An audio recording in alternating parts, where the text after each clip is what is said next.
نحمده ونصلي على رسوله الكريم اما بعد فاعوذ بالله من الشيطان الرجيم بسم الله الرحمن الرحيم رب اشرح لي صدري ويسر لي امري واحلل عقدة من لساني يفقهوا قولي۔ شروع کرتی ہوں اللہ کے نام سے جو بے انتہا مہربان نہایت رحم فرمانے والا ہے۔ ابراہیم نے کہا میں اپنے رب کی طرف جاتا ہوں، وہی میری رہنمائی فرمائے گا۔ اے پروردگار، مجھے ایک بیٹا عطا کر جو صالحین میں سے ہو۔ اس دعا کے جواب میں ہم نے اسے ایک بردبار لڑکے کی بشارت دی۔ وہ لڑکا جو اس کے ساتھ دوڑ دھوپ کرنے کی عمر کو پہنچ گیا تو ایک روز ابراہیم نے کہا بیٹا، میں خواب دیکھتا ہوں کہ میں تجھے ذبح کر رہا ہوں، اب تو بتا تیرا کیا خیال ہے؟ اس نے کہا ابا جان، جو کچھ آپ کو حکم دیا جا رہا ہے اسے کر ڈالیے، آپ انشاءاللہ مجھے صابروں میں سے پائیں گے۔ آخر کو جب ان دونوں نے سر تسلیم خم کر دیا اور ابراہیم نے بیٹے کو ماتھے کے بل گرا دیا اور ہم نے ندا دی کہ اے ابراہیم، تو نے خواب سچ کر دکھایا، ہم نیکی کرنے والوں کو ایسی ہی جزا دیتے ہیں۔ یقیناً یہ ایک کھلی آزمائش تھی اور ہم نے ایک بڑی قربانی فدیے میں دے کر اس بچے کو چھڑا لیا اور اس کی تعریف و توصیف ہمیشہ کے لیے بعد کی نسلوں میں چھوڑ دی۔ سلام ہے ابراہیم پر، ہم نیکی کرنے والوں کو ایسی ہی جزا دیتے ہیں، وہ ہمارے مومن بندوں میں سے تھے۔ یہاں سے ہوتی ہے قربانی کی ابتدا، وہ قربانی جس کا تقاضا آپ سے آئندہ چند دنوں کے اندر کیا جانے والا ہے۔ وقت گزرنے کے ساتھ ساتھ جہاں دین کی باقی چیزیں اپنی حقیقت کھوتی چلی جا رہی ہیں اور لوگوں کی نظروں میں اہمیت ان کی کم ہوتی چلی جا رہی ہے، ان میں سے ایک قربانی بھی ہے۔ قربانی کے بارے میں آج کل بہت کچھ وسوسے پائے جاتے ہیں کہ یہ ابراہیم علیہ السلام کی سنت تو تھی لیکن اسلام کی سنت نہیں ہے، اور بجائے اس کے کہ انسان بے شمار جانور ذبح کر ڈالے، بہتر یہ ہے کہ ان پیسوں کو کسی غریب کی مدد کے لیے استعمال کیا جائے یا کسی اور چیریٹی کے کام میں دے دیے جائیں۔ جانور ذبح کرنا ضروری نہیں ہے۔ تو آج میں چند چیزیں اس غلط فہمی کے ازالے کے لیے آپ کے سامنے رکھوں گی کہ ایسی سوچ سراسر نادانی کی سوچ ہے اور اللہ کے نزدیک قربانی کا فدیہ کچھ بھی اور نہیں ہو سکتا۔ یہ رسم جہاں سے چلی وہ آپ دیکھ رہے ہیں کہ حضرت ابراہیم علیہ السلام، جنہوں نے اپنی قوم کی بت پرستی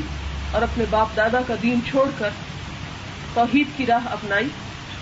اور سب چیزوں سے مایوس ہو کر رب کی طرف چل نکلے اور اسی پر امید رکھی کہ میرا رب ہی مجھے ہدایت دے گا، تو رب نے واقعی اسے ہدایت دی اور پھر رب نے اس ہدایت کے ساتھ ساتھ حضرت ابراہیم علیہ السلام کو طرح طرح کی آزمائشوں میں ڈالا جن کو انہوں نے بہت اچھی طرح پورا کیا۔ دنیا کی دیگر محبتوں میں سے ایک بہت ہی آزمائش والی چیز، اور وہ آزمائش کیا تھی کہ بیٹے کو ذبح کر ڈالو۔ خواب دیکھا حضرت ابراہیم نے، اور حضرت ابراہیم نے اپنے اس صابر بیٹے کے سامنے جب اس کا ذکر کیا تو بیٹے نے بھی لبیک کہا کہ میں بھی تیار ہوں۔ دیکھیں، یہ کہانی کے طور پر تو بڑی خوشنما معلوم ہوتی ہے، لیکن میں اور آپ اپنی اپنی اولاد پر نظر رکھتے ہوئے، اور اولاد بھی وہ جو بڑی مانگ مانگ کر ملی ہو۔ آپ کو معلوم ہے کہ حضرت ابراہیم علیہ السلام نے بڑی دعاؤں کے بعد حضرت اسماعیل کو لیا تھا۔ وہ جو اتنی دعاؤں کے بعد ملا، وہ جو بہت ہی چہیتا تھا ابراہیم کا، اللہ سبحانہ و تعالیٰ کیونکہ اپنی محبت میں کسی اور کو شریک نہیں بنا سکتے کہ اللہ کے ساتھ کسی اور کی محبت بھی شامل ہو جائے، چونکہ وہ ایک بہت قیمتی چیز تھی حضرت ابراہیم علیہ السلام کے لیے، لہذا اللہ سبحانہ و تعالیٰ نے وہ بھی مانگ لی کہ بھلا میرے لیے دیتا ہے یا نہیں، تو انہوں نے وہ بھی پیش کر دی کہ اللہ میں تیرے لیے یہ بھی دینے کو تیار ہوں۔ لہذا پورا واقعہ آپ نے بہت دفعہ سنا ہوگا، کس طرح اپنے بیٹے سے کہا بیٹا تیار ہو گیا، اور حضرت ابراہیم علیہ السلام نے اپنی آنکھوں پر پٹی باندھ دی کہ بہرحال اولاد کی محبت ہے، کہیں ایسا نہ ہو کہ میرا دل عین وقت پر پھر جائے۔ اور 3 مختلف موقعوں پر جب شیطان ان کے پاس آیا، جو حج کے موقع پر آپ 3 شیطانوں کو کنکریاں مارتے ہیں، تو کس طرح انہوں نے انہیں پتھر مار کر بھگا دیا، اور پھر آنکھوں میں پٹی باندھ کے جب چھری پھیرنے لگے تو اللہ سبحانہ و تعالیٰ کو ان کی ادا اتنی پسند آئی کہ وہ آزمائش تو کر لی، لیکن اس کی جگہ پر دمبا چھوڑ دیا اور بیٹے کو بچا لیا۔ اب دیکھیں کہ یہ تو حضرت ابراہیم علیہ السلام سے قربانی مانگی گئی اور انہوں نے قربانی کی۔ اس کے بعد امت محمد صلی اللہ علیہ وسلم پر بھی کیا قربانی فرض ہے یا نہیں، کیا اسے بھی قربانی کرنی چاہیے یا نہیں؟ تو اس کے بارے میں قرآن پاک میں اللہ سبحانہ وتعالیٰ کا سورۃ الحج میں ارشاد ہے، وَلِكُلِّ أُمَّةٍ جَعَلْنَا مَنْسَكًا لِيَذْكُرُوا اسْمَ اللَّهِ عَلَى مَا رَزَقَهُم مِّن بَهِيمَةِ الْأَنْعَامِ فَإِلَٰهُكُمْ إِلَٰهٌ وَاحِدٌ فَلَهُ أَسْلِمُوا وَبَشِّرِ الْمُخْبِتِينَ الَّذِينَ إِذَا ذُكِرَ اللَّهُ وَجِلَتْ قُلُوبُهُمْ وَالصَّابِرِينَ عَلَى مَا أَصَابَهُمْ وَالْمُقِيمِ الصَّلَاةِ وَمِمَّا رَزَقْنَاهُمْ يُنْفِقُونَ وَالْبُدْنَ جَعَلْنَاهَا لَكُم مِّن شَعَائِرِ اللَّهِ لَكُمْ فِيهَا خَيْرٌ فاذكروا اسم الله عليها صواف فإذا وجبت جنوبها فكلوا منها وأطعموا القانع والمعتر كذلك سخرناها لكم لعلكم تشكرون لن ينال الله لحومها ولا دماؤها ولكن يناله التقوى منكم كذلك سخرها لكم لتكبروا الله على ما هداكم وبشر المحسنين۔ اللہ سبحانہ وتعالیٰ کا ارشاد ہے، ہر امت کے لیے ہم نے قربانی کا ایک قاعدہ مقرر کر دیا، اور امت محمد صلی اللہ علیہ وسلم بھی اس سے مستثنا نہیں کہ وہ قربانی کو کسی اور چیز سے کمپنسیٹ کر دے، نہیں، جب قربانی مانگی جائے گی تو قربانی ہی کرنا پڑے گی، اس لیے کہ یہ چیز اللہ سبحانہ وتعالیٰ نے مقرر کر دی ہے، تاکہ اس امت کے لوگ ان جانوروں پر اللہ کا نام لیں جو اس نے ان کو بخشے ہیں۔ ان مختلف طریقوں کے اندر مقصد ایک ہی ہے، بس تمہارا خدا ایک ہی خدا ہے اور اسی کے تم مطیع و فرما بردار بنو۔ اور اے نبی صلی اللہ علیہ وسلم بشارت دے دو عاجزانہ روش اختیار کرنے والوں کو، جن کا حال یہ ہے کہ اللہ کا ذکر سنتے ہیں تو ان کے دل کانپ اٹھتے ہیں، جو مصیبت بھی ان پر آتی ہے اس پر صبر کرتے ہیں، نماز قائم کرتے ہیں، اور جو کچھ رزق ہم نے ان کو دیا ہے اس میں سے خرچ کرتے ہیں۔ پھر اس کے بعد اللہ سبحانہ وتعالیٰ ارشاد فرماتے ہیں، اور قربانی کے اونٹوں کو ہم نے تمہارے لیے شاعر اللہ میں شامل کر دیا ہے، اللہ کی نشانیوں میں شامل کر دیا ہے، یعنی قربانی کے جو بھی جانور ہیں وہ اللہ کی نشانیاں ہیں، اور ان نشانیوں کو تمہیں اسی طرح قائم کرنا ہے جس طرح اللہ نے انہیں قائم کرنے کا حکم دیا، تمہارے لیے ان میں بھلائی ہے۔ پھر ہم نے کہاں سے سوچ لیا کہ قربانی کرنا جانوروں کو ضائع کرنا ہے یا انہیں نقصان پہنچانا ہے یا پیسہ ضائع کرنا ہے؟ اللہ سبحانہ و تعالیٰ فرماتے ہیں تمہارے لیے ان میں بھلائی ہے، انہیں کھڑا کر کے ان پر اللہ کا نام لو، اونٹوں کو، اور جب قربانی کے بعد ان کی پیٹھیں زمین پر ٹک جائیں تو ان میں سے خود بھی کھاؤ اور ان کو بھی کھلاؤ جو قناعت کیے بیٹھے ہیں،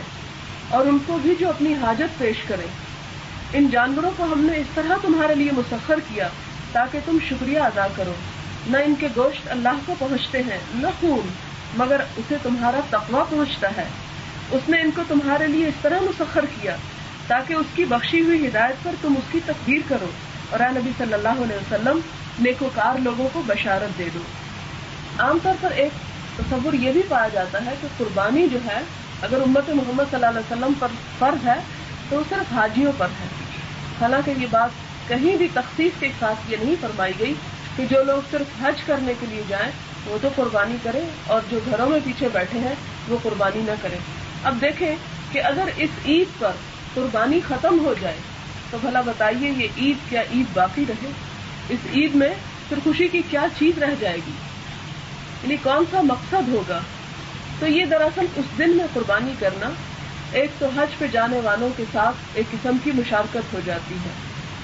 اور دوسرا یہ کہ سنت سے ہمیں حضور صلی اللہ علیہ وسلم کی قربانی کرنا ثابت ہے۔ نبی صلی اللہ علیہ وسلم مدینہ طیبہ کے پورے زمانے قیام میں ہر سال عید کے موقع پر قربانی کرتے رہے، اور مسلمانوں میں آپ ہی کی سنت سے یہ طریقہ جاری ہوا، جیسا کہ بعض لوگوں کا خیال ہے کہ چند سال بعد کچھ اماموں نے یہ کام شروع کر دیا، تو ایسا نہیں ہے۔ خود حضور صلی اللہ علیہ وسلم حج کے فرض ہونے سے پہلے بھی، آپ کو معلوم ہے حج تو یہ آخر میں آ کے فرض ہوتا ہے نا، 9ویں یا 10ویں ہجری میں فرض ہوتا ہے، لیکن یہ کہ اس سے پہلے بھی حضور صلی اللہ علیہ وسلم جتنے سال مدینہ میں رہے ہر سال قربانی کرتے رہے، اور اس کی اتنی آپ صلی اللہ علیہ وسلم نے تاکید کی. آپ نے فرمایا من وجد سعۃ فلم یضحی، جس کو اللہ نے استطاعت دی ہو پھر وہ قربانی نہ کرے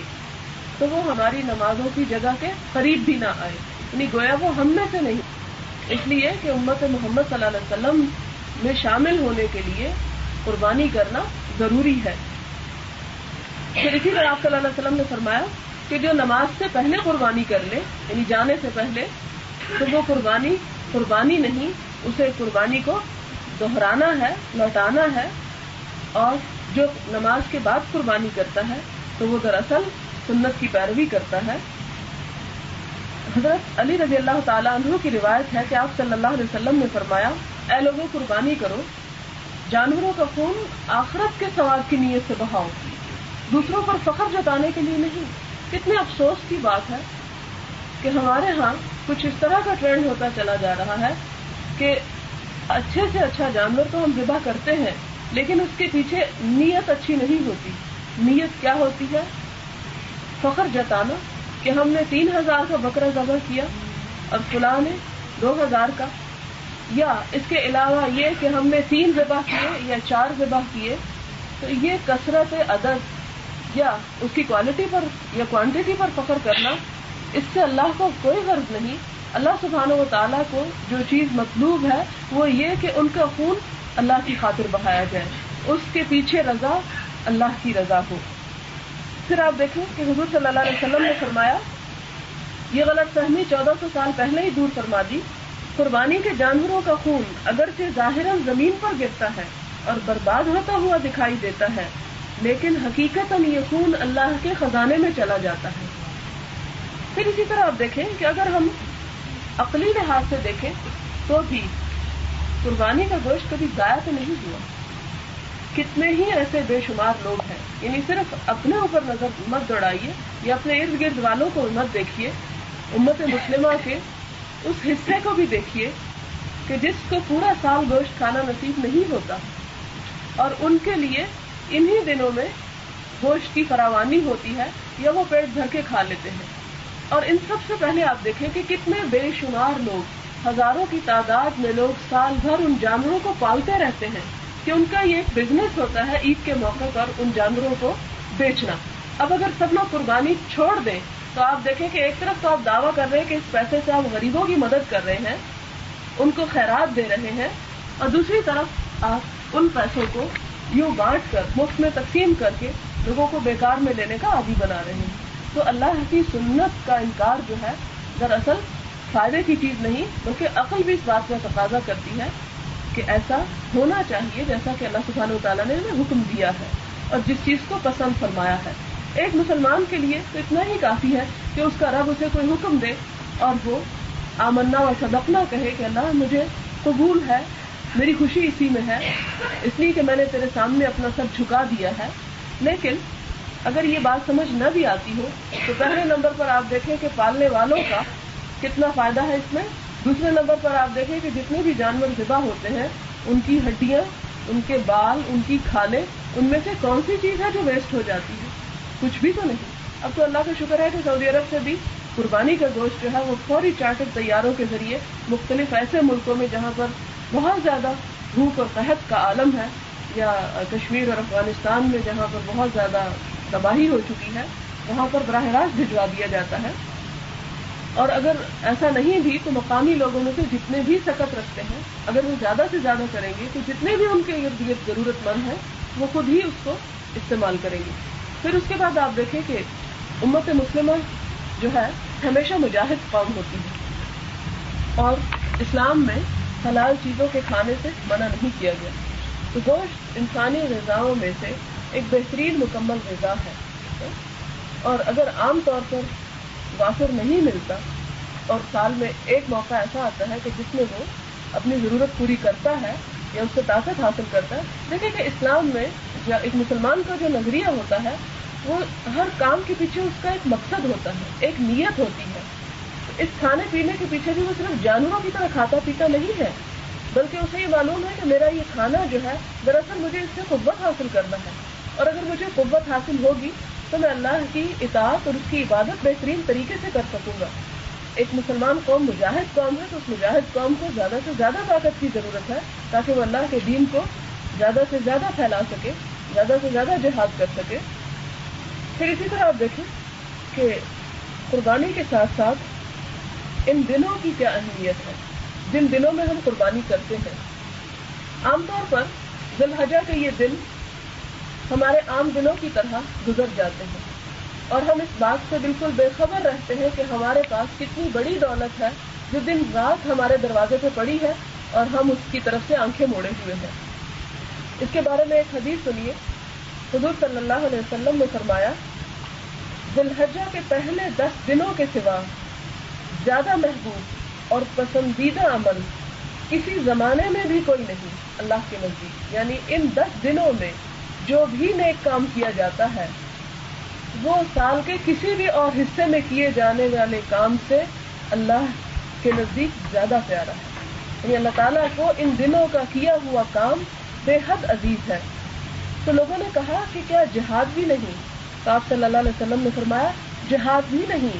سوائے اس مجاہد کے جو اللہ کے راستے میں اپنی جان اور مال سمیت نکلا ہو اور پھر واپس نہ آیا ہو۔ یعنی شہید ہونا بہرحال اس سے زیادہ افضل عمل ہے، لیکن شہادت سے کم تر درجے کے جتنے بھی نیک کام ہیں وہ تمام کے تمام باقی دنوں کی تمام نیکیوں سے افضل ہیں۔ ان میں آپ دیکھیں کیا نمازیں، نفل، روزہ، صدقہ اور خیرات، ذکر اذکار، بلکہ ایک حدیث ہے حضور صلی اللہ علیہ وسلم نے فرمایا کہ اللہ تعالیٰ کو ان 10 دنوں میں کیا ہوا نیک کام سال کے باقی تمام حصوں پر کیے ہوئے کاموں میں زیادہ عزیز ہے، لہذا ان میں کیا کرو، فَأَكْثِرُوا فِيهِنَّ مِنَ التَّهْلِيلِ وَالتَّكْبِيرِ وَالتَّحْمِيدِ۔ تو ان دنوں میں زیادہ سے زیادہ تم لا الہ الا اللہ پڑھو، الحمدللہ پڑھو اور اللہ اکبر پڑھو۔ یعنی عام طور پر اگر آپ ان تسبیحات کے عادی نہیں بھی ہیں تو ان 10 دنوں میں باقاعدگی کے ساتھ یہ 3 تسبیحات آپ شامل کر لیں، کیونکہ یہ سنت کا ایک حصہ ہے اور اللہ کو بہت عزیز ہے۔ وہ کیا ہے؟ لا الہ الا اللہ محمد الرسول اللہ، اللہ اکبر اور الحمدللہ۔ پھر آپ دیکھیں کہ نماز کے بعد آپ پڑھتے ہیں نا الحمدللہ الحمدللہ الحمدللہ، یہی چیز ہے، سبحان اللہ والحمدللہ ولا الہ الا اللہ واللہ اکبر، تینوں چیزیں اس میں آ جاتی ہیں۔ پھر اسی طرح آپ دیکھیں اللہ اکبر لا الہ الا اللہ واللہ اکبر وللہ الحمد۔ یہ تکبیر جو ہے یہ بھی صحابہ کرام ان دنوں میں اور خاص طور پر عید کے دن میں بہت کثرت سے کرتے تھے۔ کبھی آپ کو اتفاق ہوا ہوگا عیدگاہ جانے کا تو آپ نے دیکھا ہوگا کہ یہ تسبیحات جو ہے نماز سے پہلے تک پڑھی جاتی ہیں۔ پھر اسی طرح آپ دیکھیں ایک اور تسبیح ہے اللہ اکبر کبیرہ والحمد للہ کثیرہ وسبحان اللہ بکرۃ واصیلا۔ اس کا مطلب ہے اللہ اکبر کبیرہ، اللہ بہت بڑا ہے، بہت ہی بڑا، والحمد للہ کثیرہ، اور شکر ہے اللہ کا، تعریف ہے اللہ کی بہت ہی زیادہ، وسبحان اللہ، اور پاک ہے اللہ، یعنی میں یہ تسبیح کرتی ہوں بکرۃ واصیلا، صبح بھی اور شام بھی۔ تو ان میں سے آپ جو بھی آسانی کے ساتھ کر سکیں کرتے رہیں۔ تو یہ دن بھی رمضان سے کسی طور پر کم نہیں ہے، مگر ہمارے ہاں افسوس کی بات ہے کہ رمضان میں تو ایک خاص اہتمام ہوتا ہے، لیکن ان دنوں میں اہتمام نہیں ہوتا، جو کہ کرنا ضروری ہے۔ صرف حاجیوں کو سمجھا جاتا ہے کہ وہی عبادت میں ہے، ہم نہیں ہیں، حالانکہ ہم سب اس میں شامل ہیں۔ پھر آپ دیکھیے کہ عام طور پر ایسا ہوتا ہے کہ حاجی لوگ جو ہے وہ اس بات کا اہتمام کرتے ہیں کہ پہلے 10 دنوں میں اپنے ناخن نہ کاٹیں، بال نہ ترشوائیں، لیکن جو ہم لوگ ہیں ہمیں یاد بھی نہیں ہوتا کہ یہ ذی الحجہ کے دن اور اس کا اہتمام نہیں کیا جاتا۔ لیکن یہ مسنون ہے کہ جو لوگ قربانی دینا چاہتے ہیں خاص طور پر وہ حج پر جانے والوں کے ساتھ شریک ہونے کے لیے اجر و ثواب میں اور امت کا ایک حصہ ہونے میں وہ بھی قربانی دینے تک اپنے بال اور اپنے ناخن جو ہے وہ نہ کاٹیں۔ 9ویں کا جو روزہ ہے عرفہ کے دن کا روزہ، عرفہ آپ کو معلوم ہے کہ 9ویں کے دن کو کہتے ہیں جس دن حج ہوتا ہے۔ آپ کو معلوم ہے کہ حج جو ہے عام طور پر لوگ سمجھتے ہیں کہ مدینے میں جانا جو ہے وہ حج ہے، حالانکہ حج جو ہے وہ عرفات کے میدان میں 9 ذوالحجہ کو قیام کرنا، ہاں وہ قیام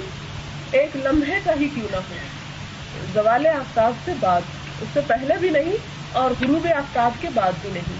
یعنی جب زوال ہونا شروع ہوتا ہے اس وقت سے لے کر غروب آفتاب تک،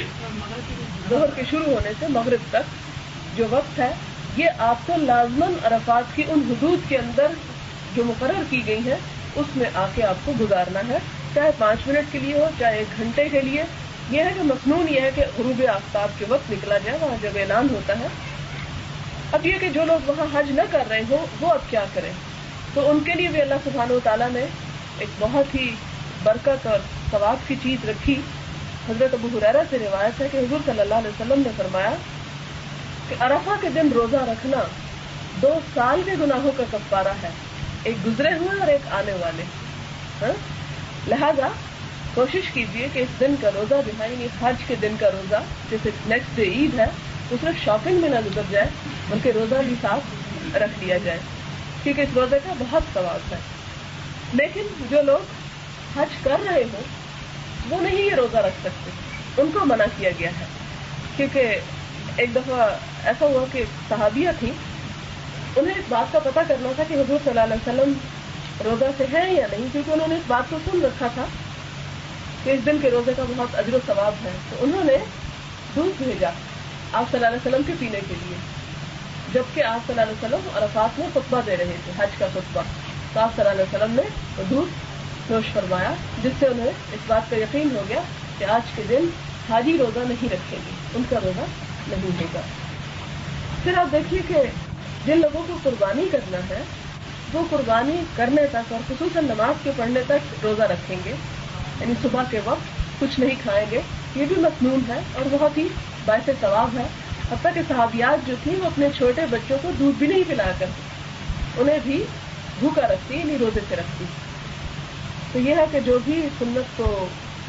زندہ کر سکے، نماز کے بعد جب واپس آئیں گے گھر تو اس وقت آپ کچھ کھائیں۔ بہتر یہ ہے جن لوگوں نے قربانی کرنی ہے قربانی سے کھائیں، لیکن یہ کہ اگر آپ کو رسائی میسر نہیں تو سارا دن بہرحال آپ روزہ نہیں رکھیں گے، اس میں اگر تو امید ہے کہ جلدی ہو جائے گا تو پھر تھوڑا اور صبر کر لیں۔ پھر آپ دیکھیں کہ 9 تاریخ سے لے کر 13 تاریخ تک ایام تشریق کے لیے کہا جاتا ہے۔ ان 4 دنوں میں خصوصاً فرض نماز کے بعد اور ویسے چلتے پھرتے یہ تکبیریں جو ہیں یہ زبان پر ہونی چاہیے، حضور صلی اللہ علیہ وسلم کا یہ طریقہ ہے، تو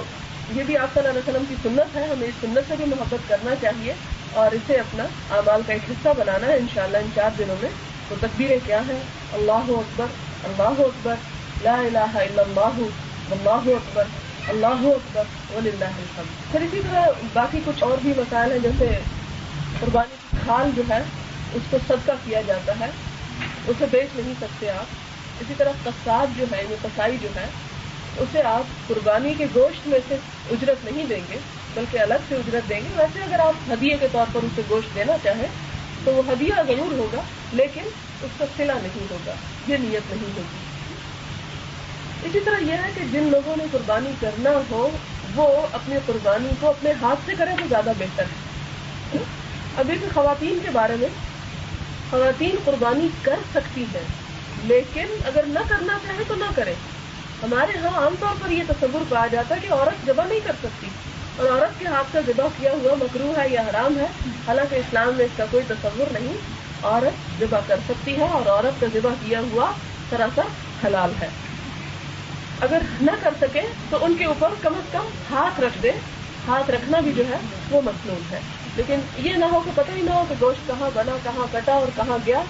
یہ چیز نہیں ہونی چاہیے، کیونکہ اس گوشت کو دیکھ کر ایک خاص قسم کے جذبات انسان کے اندر پیدا ہوتے ہیں۔ پھر دیکھیں کہ قربانی کی بہت ساری حکمتیں ہیں جو آپ مختلف میگزینز میں ادھر ادھر سنیں گے، پڑھیں گے، وہ فلسفے، وہ یہاں بیان کرنے کی اتنی ضرورت نہیں ہے مجھے۔ مختصراً یہ بات عرض کرتی چلوں کہ قربانی دراصل انسان کو قربانی کرنا سکھاتی ہے، کہ انسان صرف ایک جانور کو ذبح نہ کرے بلکہ اپنے ان جذبات کو، اپنے ان افکار کو، اپنی ان سوچوں کو اور اس انا کو جو اللہ کی اطاعت کے آڑے آ جاتی ہے اسے بھی قربان کرنا سیکھے۔ یہ دراصل انسان کو سکھاتی ہے کہ جس خدا کی خاطر وہ اپنے خون پسینے کی کمائی کا پیسہ لگا کے ایک جانور ذبح کر رہا ہے، اسی خدا کی خاطر انسان ان ناپاک جذبات کو بھی قربان کرنا سیکھے، حرص و حوث کو قربان کرنا سیکھے، ایک دوسرے کے ساتھ جو ظلم و زیادتی ہے اس کے جذبات کو قربان کرنا سیکھے، جو عام طور پر رشتے داروں کے اندر، پڑوسیوں کے اندر، دوستوں کے اندر یا کسی بھی تعلق کے اندر پائی جا سکتی ہے، کیونکہ تعلق سے مراد یہ کہ انسانی معاشرے میں پائے جانے والے جتنے بھی تعلق ہیں وہ سب اس میں شامل ہیں، تو ان کے اندر بھی ایثار اور قربانی کا جذبہ انسان کے اندر پیدا ہونا چاہیے، اپنے آپ کو، اپنی خواہش کو مار کے دوسرے کی خاطر کچھ کرنا، اپنے آپ کو پیچھے رکھ کے دوسرے کو چانس دینا، یہ چیزیں جب تک ہمارے اندر پیدا نہیں ہوتی اس وقت تک ہم اللہ سبحانہ و تعالیٰ کی محبت کو نہیں پہنچ سکتے، جو دراصل ہمارا ٹارگیٹ ہے۔ اللہ سبحانہ و تعالیٰ فرماتے ہیں لن تنالوا البر حتی تنفقوا مما تحبون، تم اللہ کی محبت کو پا ہی نہیں سکتے جب تک وہ خرچ نہ کر ڈالو جس سے تم محبت رکھتے ہو۔ اب بعض اوقات انسان اپنے آپ سے بڑا محبت رکھتا ہے، اس کے اوپر کوئی بات نہیں سنوں گی، سب گوا رہا ہے، اللہ کی راہ میں صدقہ اور خیرات بھی خوب ہو رہا ہے، نمازیں بھی پڑھی جا رہی ہیں، لیکن اگر ہمیں کسی نے تھوڑا بہت برا بھلا کہہ دیا تو عمر بھر کے لیے اس کے دشمن ہو گئے یا عمر بھر کے لیے اس سے تعلق کاٹ کے بیٹھ گئے، تو یہ چیز غلط ہے۔ انسان جب ہم دوسرے کے ساتھ زیادتی کر جاتے ہیں تو دوسرے کی سہنے کی بھی عادت ہونی چاہیے، تو ایسی چیزوں کو انسان ذبح کرتا چلا جائے، اور خاص طور پر ایسے دنوں میں اور ایسے مواقع پر اس چیز کی تجدید بھی کرے۔ قربانی جو ہے جو صاحب استطاعت ہو اسی پر ہے، اگر بیوی خود کمانے والی ہے یا اس کا کہیں سے بھی آمدنی کا کوئی ذریعہ ہے تو وہ کر سکتی ہے الگ، اور اگر شوہر اس کی طرف سے کر دے تو ٹھیک، لیکن اصرار کر کے اور ضد کر کے اور گھر کی فضا خراب کر کے اسے قربانی نہیں کروانی چاہیے۔ قربانی تو دراصل جذبات کی قربانی ہے، اگر آسانی سے آپ کے شوہر آپ کے لیے بھی کر رہے ہیں تو ٹھیک ہے، لیکن اگر آپ خود جاب کرتی ہیں، خود کمانے والی ہیں، تو پھر آپ کو بھی کرنی ہے۔ سبحانک اللہم و بحمدک نشہد ان لا الہ الا انت نستغفرک و نتوب الیک۔ والسلام علیکم ورحمۃ اللہ وبرکاتہ۔